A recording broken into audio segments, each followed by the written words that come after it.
Families are still grieving the loss of their loved ones. There were children on that American Airlines flight.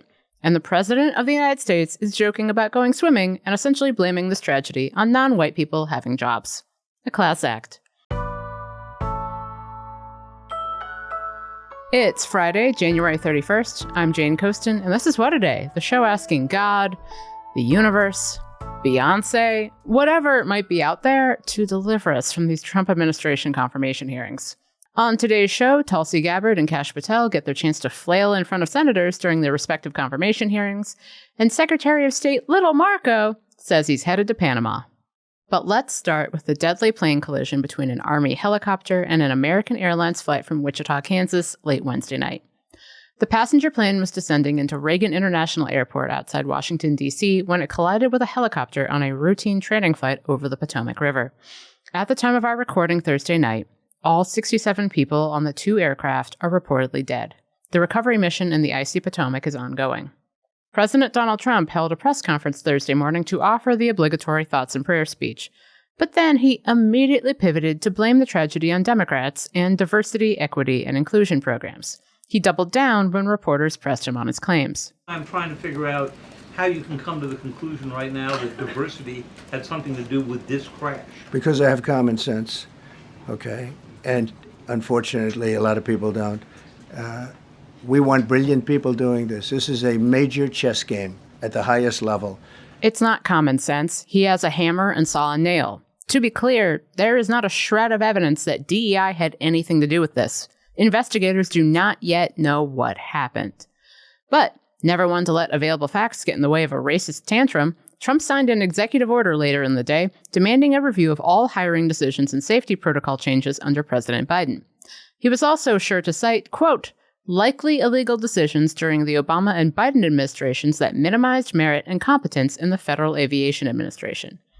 The subtext, of course, being that if anyone other than a white, straight, able-bodied man has a job these days, they surely don't deserve it.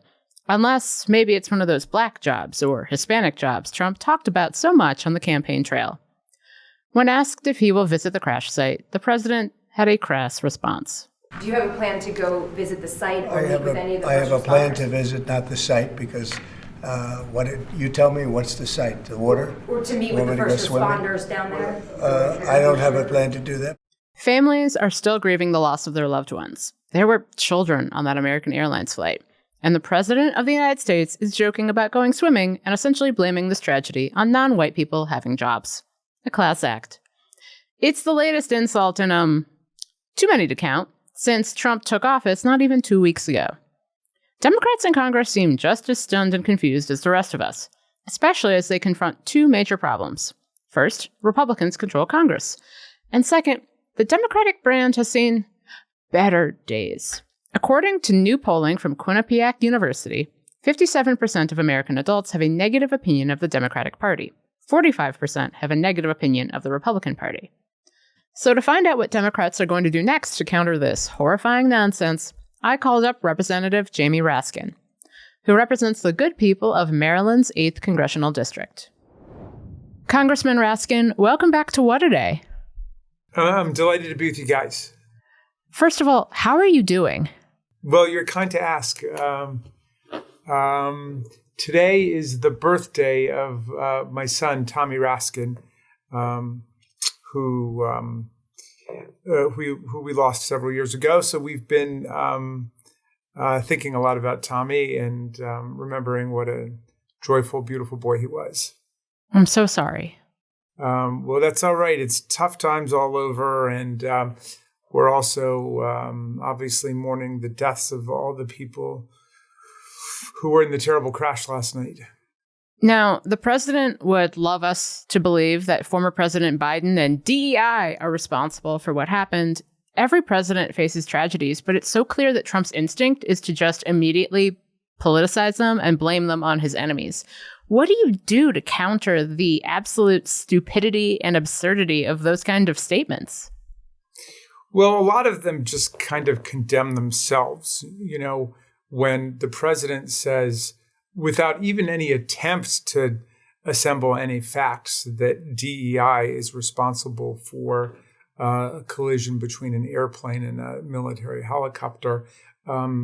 People just have to chalk it up to his basic racism or efforts to polarize and divide the population. DEI has now become the all-purpose excuse for everything. I heard from one of my constituents who works for the FDA, and her job is to assemble pools of patients for cancer drug trials.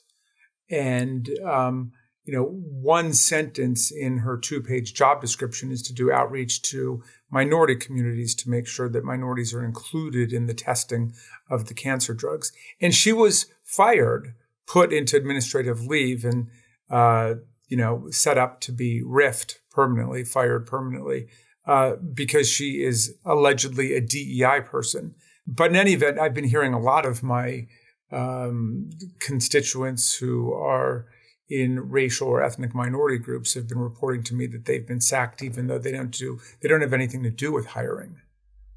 I want to talk actually about your constituents, because you're someone who represents the great people of the 8th Congressional District in Maryland, which contains a lot of people who work for the federal government. And I know that the White House has rescinded the memo that called for a blanket funding pause for government grants and loans, and it plunged so many people into chaos. But as someone who represents a lot of those people, what have you been hearing from them? Well, my constituents have been buffeted by just dozens of executive orders and policy changes, dismissals, firings, involuntary reassignments.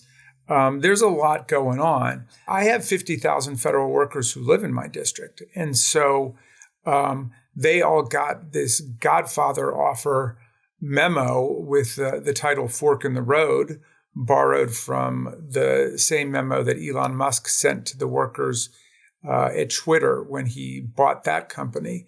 But basically, it says, take 8 or 9 months off, you can be paid, and then you're gone. Then we're getting rid of you. Or you can stay at your own risk, but understand we're imposing new loyalty tests, and we're going to be scrutinizing everybody's behavior to make sure they're loyal. They didn't say loyal to whom, but presumably they mean Donald Trump. They don't mean to the American people or to the Constitution. So there's a lot of anxiety about that. I have a lot of people live in my district who work at the Department of Justice, and there's been an absolute purge there of the top leadership in the Natural Resources and Land Division, the National Security Division, the Criminal Division, the head of the Office of Public Integrity. All of the top, most senior and experienced prosecutors heading up all of these divisions have been forced out of their jobs and involuntarily reassigned to a new sanctuary cities task force, which, as far as I can tell, doesn't exist yet. But the promise or the threat is if they decide to stick around, they're going to be spending all of their time prosecuting or bringing litigation against allegedly recalcitrant local officials who are standing in the way of the anti-immigrant executive orders, which, of course, is a whole other front that is affecting people who live in my district. So it doesn't end. I mean, this is undoubtedly the effectuation of Steve Bannon's vision of just flooding the zone so people are so buffeted and hammered by the news and by public policy changes that they can barely respond to it. You are a constitutional law professor. With these firings, these payout offers, the funding freeze, do you think the administration is trying to bait lawsuits in the hopes that the Supreme Court will keep giving the office of the president, the executive branch, and therefore Donald Trump, more power? Yeah, I think there's something to that theory. The lower courts, the district courts and the appeals courts will overwhelmingly reject and repudiate all of these assaults on the rule of law. Both at the constitutional level and also the statutory level, because they're blatantly violating the rights of workers. I mean, when they sacked all of the inspectors general, for example, which is a way to pave the way for corruption in all of these federal departments, they just blatantly violated the plain language of the statute, which says that the Congress has to be given 30 days notice, and there has to be a specific substantive statement of explanation for why the IGs are being fired. And they just completely ignored that. They're even admitting they ignored that. So there's some thought that, okay, they're going to lose in the district courts, they're going to lose in the appeals courts, but their ace in the hole is the U.S. Supreme Court when you get up to, Clarence Thomas and Sam Alito land, where there is a 6-3 majority tilting in Trump's direction. And they are asserting the most sweeping expansion of executive powers to say that there is a unitary executive, and within the executive branch, the president must be able to control everything. That's why the president has sacked the Democratic members of independent agencies and boards already. They would like to be sued, I think, to try to get it up to the Supreme Court so they can test the proposition that the president controls everything. But in any event, we have every interest in vindicating the civil service and congressional legislation to define the administrative agencies and the boards against this monarchical kind of claim that Trump's got. Now, I know a lot of us have been stunned by all that Trump has done. Even for those of us who've been reporting on this, people have been talking about Project 2025 for 2 years, and yet it's wild to see it happen. I know Trump won the popular vote, and there's a delicate needle to thread here for Democrats, but he didn't win with the kind of mandate he claims he did. So what can Democrats do to meaningfully push back, and what are Democrats doing to push back? Have they been caught flat-footed here? No, not at all. First, let's start with this. He certainly has no mandate to implement everything in 2025 because we said that was his plan, and he repeatedly disavowed it, saying he didn't even know what was in Project 2025. A lot of the stuff was stupid. He didn't like it and so on. He can't run around now and say this is what the people voted for when he specifically disavowed and repudiated Project 2025. That's number one. What he does arguably have a mandate for is to lower grocery prices, is to lower rent, to lower the costs of living in America. And if they roll their eyes now and say, well, everybody knows that there's no way we could do that, then they're liars because they said that's what they were going to do. But they don't have a mandate, to go out and to destroy Head Start or Meals on Wheels. I didn't hear them ever campaign on that. In any event, when we say we're going to stand up for what we think is the pro-choice, pro-environment, pro-common good majority in the country, they say, oh, you can't do that. We have a mandate. Guess what? We've got a mandate too. I got elected in the same election Donald Trump got elected in. And so did everybody who's opposing him. Almost every authoritarian government that has ever existed, whether you're talking about Mussolini or Pinochet or worse, started within the electoral frame and then went in and dismantled the democratic institutions of government. It's what's going on with Putin. It's what's going on with Orban. So no, we're not going to say because he was able to torture out a slender victory, not even of 50% of the vote, that we're going to bow down to his authoritarianism. Representative Raskin, thank you so much for joining me. Thanks so much for having me. Hang tough. We'll get to more of the news in a moment, but if you like the show, make sure to subscribe, leave a 5-star review on Apple Podcasts, and share with your friends. More to come after some ads. What Today is brought to you by Magic Spoon. Magic Spoon has turned their super popular high-protein cereal into high-protein treats that are light, crispy, and taste just like those crunchy cereal bars you remember from grade school. Magic Spoon's treats are so delicious, and they've already become one of my favorite on-the-go snacks. Magic Spoon is also launching a brand new high-protein granola. True to the Magic Spoon promise, it's packed with protein and so crunchy and so good, perfect for breakfast or snacking. I've been having it pretty much every day.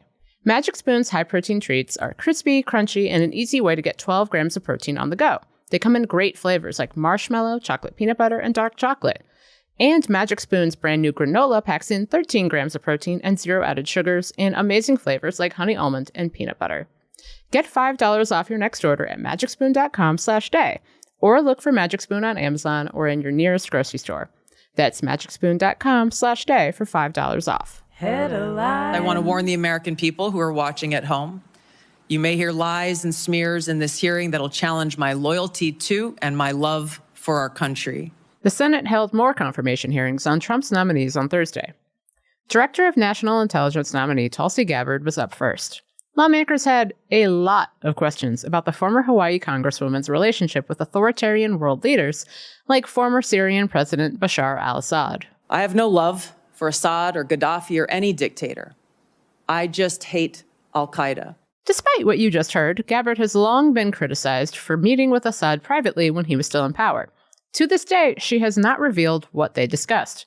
Not a good look for someone who wants to be in charge of the nation's secrets. Gabbard was also asked about her defense of Russian President Vladimir Putin's invasion of Ukraine.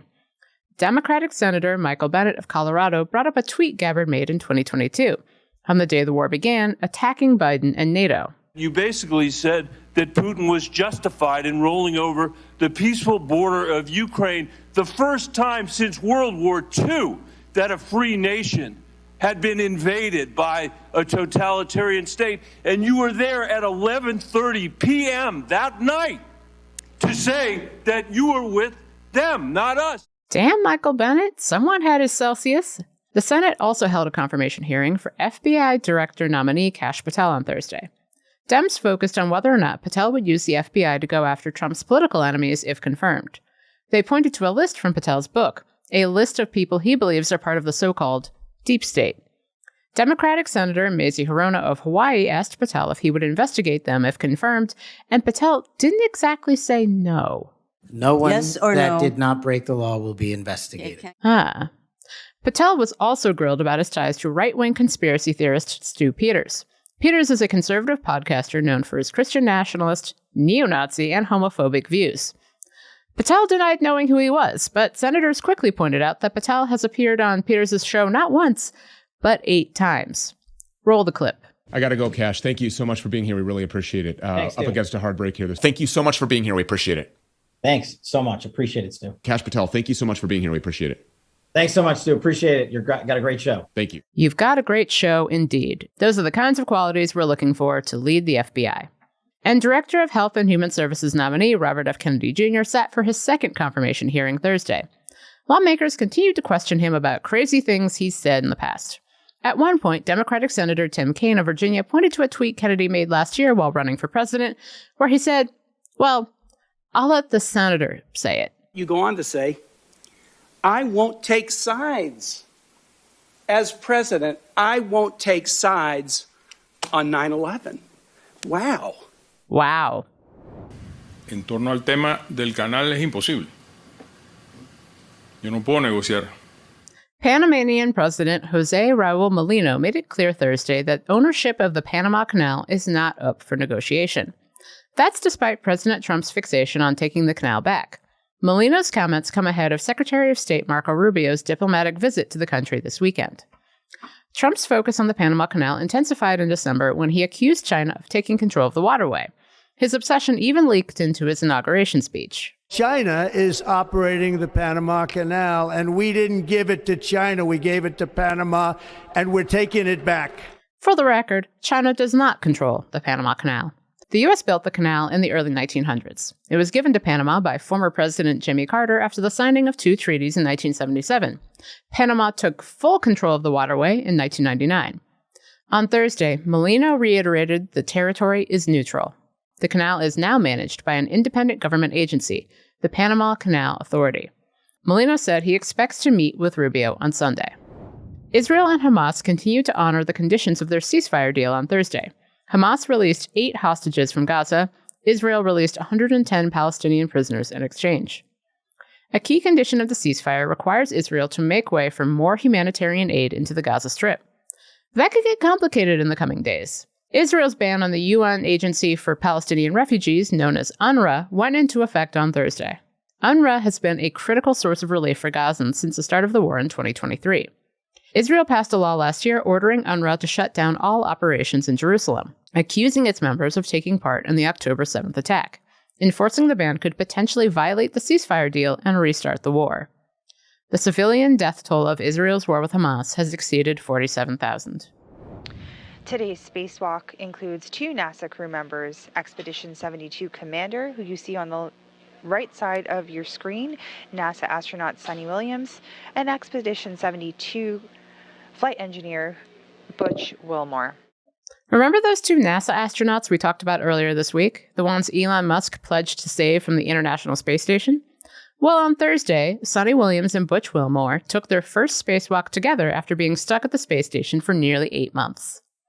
This is the 274th spacewalk in support of International Space Station's assembly, maintenance, and upgrades. Oh, and did I mention Williams performed a spacewalk with another astronaut just 2 weeks ago? Thursday's spacewalk was Williams' 9th. She broke a record among female astronauts, the most time spent spacewalking over a career. Sonny Williams just broke a record while completing the tasks on today's spacewalk. Holy moly. So And that's the news. One more thing. Let's end this week with some not so bad news about Trump's executive orders. Now, if you're like me, the idea of Donald Trump's picks being in charge of climate policy makes you feel not great. And as expected, a lot of Trump's first days in office were partially occupied with efforts to overturn pretty much everything President Biden did on climate, which was a lot of stuff. From infrastructure to new energy initiatives, Trump has tried to reverse pretty much all of it. But it turns out that might be much harder than he thinks, and for some pretty surprising reasons. So to recap what Trump has done so far with climate policy, I called up Crooked climate correspondent Anya Zoledziowski. Anya, welcome to What a Day. Hello, great to be here.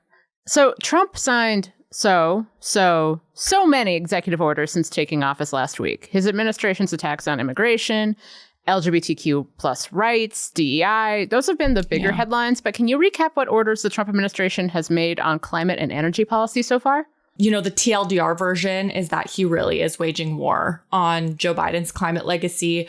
You know, a big headline maker was the fact that he declared the national energy emergency, which basically gives the government special powers to speed up permits for fossil fuel projects while also circumventing any sort of environmental protections. He also signed an executive order that specifically goes after wind. Like, he's really fixated on wind. He's called it ugly. He's famously said he hates it. That order that basically pauses leasing and permitting for wind on federal lands and waters. He's also trying to axe efforts that support electrical vehicles and any sort of transition there. He calls for a freeze on government funds that promote a transition to clean energy. He's going after funds that are specifically in one of Joe Biden's landmark pieces of legislation. And it's the Inflation Reduction Act. And so it's actually got billions included in investments in clean energy, and it was approved by Congress. And then the final big thing that Trump did with his executive orders was mostly symbolic, but it was, removing the U.S. from the Paris Climate Accord. Experts are saying that really what he effectively did is just took the U.S. away from the table. Like, they no longer have a seat at the table when it comes to global climate action. That's the macro view of everything he's done so far. I have to ask you the same question that we've been asking pretty much every day since Trump took office. Can he actually do that? Does the executive branch have the power to freeze funds from the Inflation Reduction Act that have already been allocated by Congress? You'd certainly think he cannot. Legal experts are saying that the move is illegal. The good news is that a lot of the money has already been dispersed, and so there are no take-backsies on that one. But when it comes to anything that's still awaiting, we have seen projects paused. So time will tell, but certainly experts are saying he shouldn't be able to do it because Congress did approve the Inflation Reduction Act. And beyond the politics of it all, how seriously should we take Trump's threats to environmental policy right now? Should we be panicking hearing all of this, or is this yet another case of him just saying stuff? So far, a lot of what was included in the executive orders really rings hollow. One expert called it just vibes, which I thought was pretty good. For example, with drill, baby, drill, just because he's creating room to drill doesn't mean that oil and gas companies want to just pump a ton of oil and gas into the market. That actually would harm their own bottom line. And when it comes to clean energy and renewables, a lot of companies that are already committed to that transition, and they don't want to hit rewind on that either. They want the U.S. to be competitive. And recent federal investments that have already gone out the door in the green economy, they amount to more than $422 billion and have created more than 400,000 jobs. And that's mostly in red states. So that's not going away. So I want to say there's room to be optimistic while also paying attention, because this will be a hard administration on climate. Anya, thank you so much for joining me. Thank you so much. It was great to be here. That was my conversation with Crooked climate correspondent Anya Zoledziowski. This segment was supported by our nonprofit partner, Crooked Ideas. That's all for today. If you like the show, make sure you subscribe, leave a review, take a break this weekend and do some stretching, and tell your friends to listen. And if you're into reading and not just about how doom scrolling is not going to do it this time, nope. Like me, What A Day is also a nightly newsletter. Check it out and subscribe at crooked.com/subscribe. I'm Jane Coaston, and go for a walk and drink some water.